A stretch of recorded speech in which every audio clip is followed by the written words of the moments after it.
So I reckon Vespas are pretty cool. They're great for an urban environment, but can you realistically take one on tour? Well, Ross was mad enough to try, so let's find out.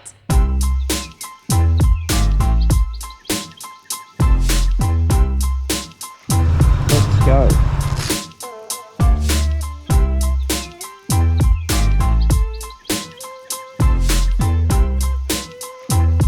For me, Vespa represents a timeless emblem of style and sophistication, and the Vespa Super is a contemporary take on that style. So let's start with the looks.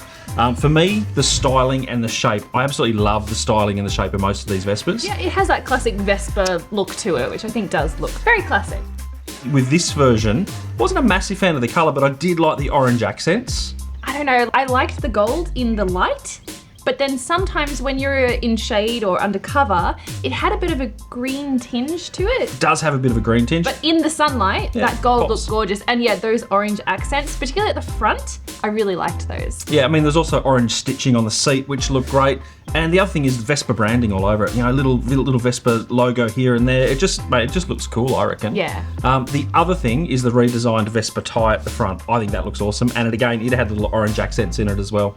So the next thing I liked was the engine. It's a 300cc HPE or high performance engine that puts out about 24 horsepower at 8,250 RPM with peak torque of 26 Newton meters at 5,250 RPM.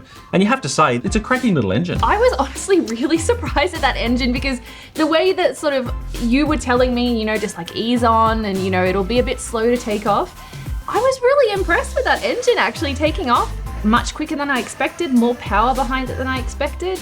Yeah, I was quite impressed by that engine. I think when I was saying slower to take off than the other bike that you were on at the time, which was an Aprilia Tuono. Yeah, well, that was hard to get off that and go back onto the Vespa. But yeah, engine, very surprising, but plenty of power. Yeah, great amount of power, even on freeways. The CVT or continuous variable transmission is very smooth, and I was really impressed with that. What do you think of the transmission? I mean, it was kind of weird going to a non-gear bike, but it was An automatic. fun. An automatic, that's the word.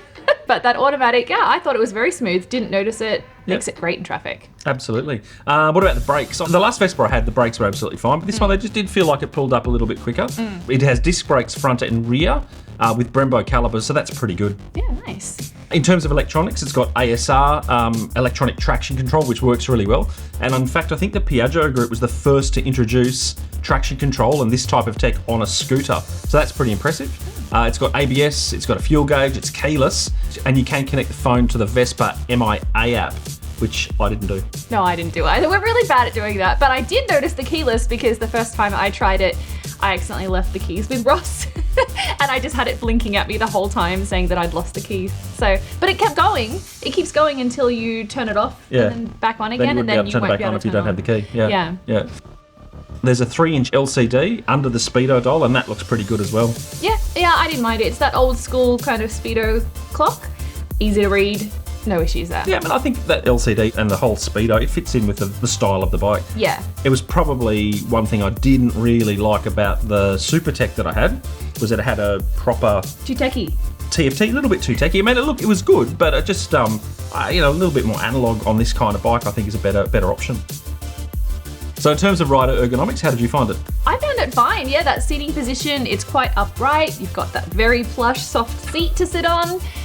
It was weird sort of the first time getting on there and just having your feet flat. Yeah, that seating position once you're going, very comfortable. Yeah, it is a really nice big plush seat. The mirrors work fine, and it actually handles pretty well. Yeah, it handled surprisingly well. Taking those corners, I actually thought it was great. So you were quite surprised. You've got good power and it handles all right. Yeah, a bit of a surprise packet for you. Yeah, I think that light weight of it. Yeah, it's certainly not a heavy bike and it is really easy to move around. Now, the main thing for me is that it's a Vespa. Now, the price in Australia is $13,530, but it's a premium Italian bike and I think they've got pretty good resale value. Now, in terms of colours, they come in a couple of different colours. The one we had, which was Verde Olivi, and it also comes in a white version, which is Bianco Innocente, and a black version, which is Nero Opaco. I think I got those right. Oh, absolutely perfect. If I was going to buy one, I reckon I'd buy the Bianco. Look, I reckon it's a bit of a shame because I would have loved, like, if you're going to get a Vespa, red Vespa, the way to go. 100%. You got to, if it came in red, that would be what I would buy. Yeah. But it doesn't, so I'd go with the white one.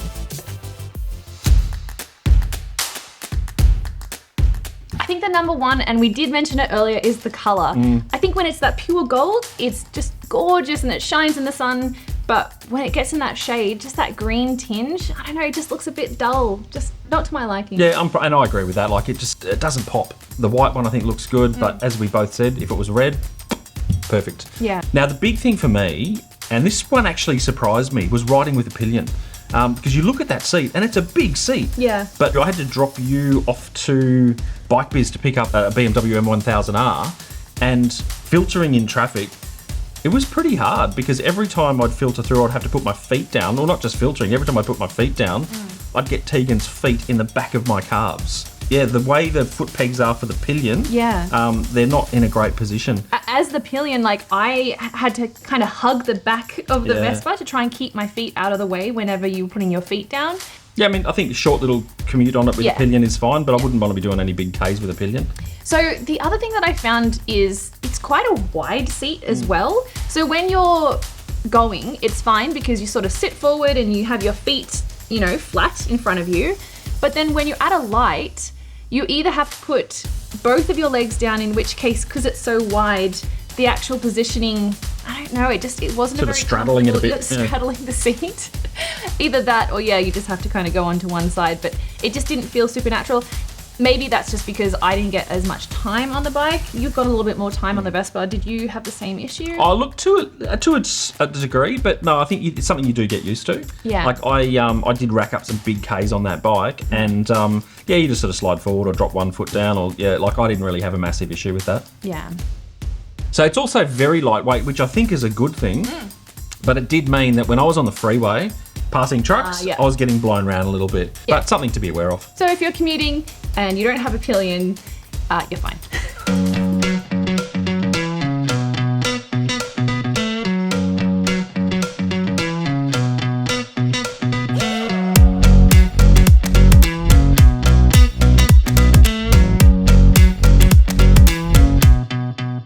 Okay, so for me, I didn't get that much time on the bike, so just keep that in mind. I also had the option of the Vespa and the Aprilia Tuono 660 at the same time, so honestly, I did choose the Aprilia every time.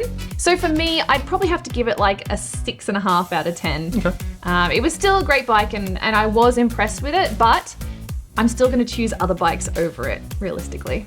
Realistically, I couldn't get the keys of the Aprilia off you. Well, can you blame me? It was a good bike too. Okay, so what about you, Ross? Because I know that you definitely got a lot more time on the Vespa, so what would you give it? So the last Vespa we had, I rode a fair bit around town, but I also did a big trip up for a pie run with my mates from the Vespa Club, up to Pie in the Sky, and then we went up to Gosford. So I knew the bike would handle freeways and those kind of roads, but I wanted to know how it would go on tour, and could you realistically take one on a road trip? So I had to shoot a story for the channel up north, and I thought, well, you know, why not? 5-hour ride up north, let's take the Vespa and see how we go. Of course. I did a 3-day road trip to Port Macquarie, which is a stunning beachside town on the north coast of New South Wales. Yeah. I mostly rode the back roads with a little stop at Pie in the Sky for lunch, caught up with some new mates there who were quite happy to chat about what I was riding. A bit surprised over Very that. surprised when I said where I'd come from and where I was heading to. But I did do some stretches of freeway as well, so it was a real mix of back roads and freeways and B roads and that kind of thing. I had a stop off at the Motorcycle Museum at Nabiac. Nice. Now, I don't know if you've ever been there, but it's well worth a look if you're passing through that area. There's an amazing collection of bikes, including a few Vespas, and also some really rare bikes. There was a Panther M100, very similar to the one my dad had. Yep. Actually, there was a couple of those, and a couple of absolutely gorgeous Ducatis and Lavertas and a whole heap of other stuff. From Nabiac, it was on to Port Macquarie, up the highway. So with all of that different type of riding, how did you find the Vespa went? Well, I reckon I was probably the coolest cat on the road. It certainly got some very odd looks, and it was definitely a conversation starter, the way I had it packed up, which is probably a really good segue into the main issue I had with taking it on tour.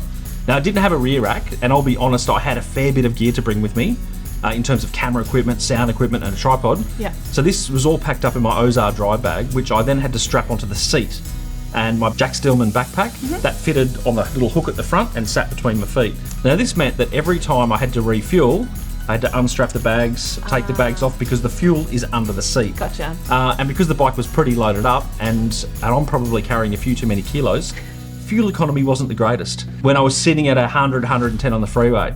Now, this bike will easily sit at 110 on the freeway, so that was absolutely no issue, but I could see that fuel gauge just dropping when I was doing it. So I think I was indicating, like he was indicating about 170, 180 Ks out of a tank. But as soon as I dropped it down to about 80 Ks an hour, fuel economy got so much better. So that was my main issue with the bike. So is it a bike that I'd take on tour by choice? Funnily enough, I reckon I would. Really? Mate, it was great fun. I had so much fun, and there was no shortage of new mates to talk to when I pulled up. So for me, grin factor sits at about a 9. Wow. I loved it, and I would happily have a Vespa in the garage one day. They're just cool bikes. So Teeks, you got a new helmet there, I see? I do. I have a brand new AGV, which is on sale on our website, and it's perfect because the yellow matches my bike. Yeah, nice. We also have in stock some Beeline Moto Blacks and some scooter mounts. If you're a Vespa rider and need a scooter mount, check out the website bikertalk.com.au. If you want to see some more about this iconic Italian brand, then check out this Vespa playlist that we've put together.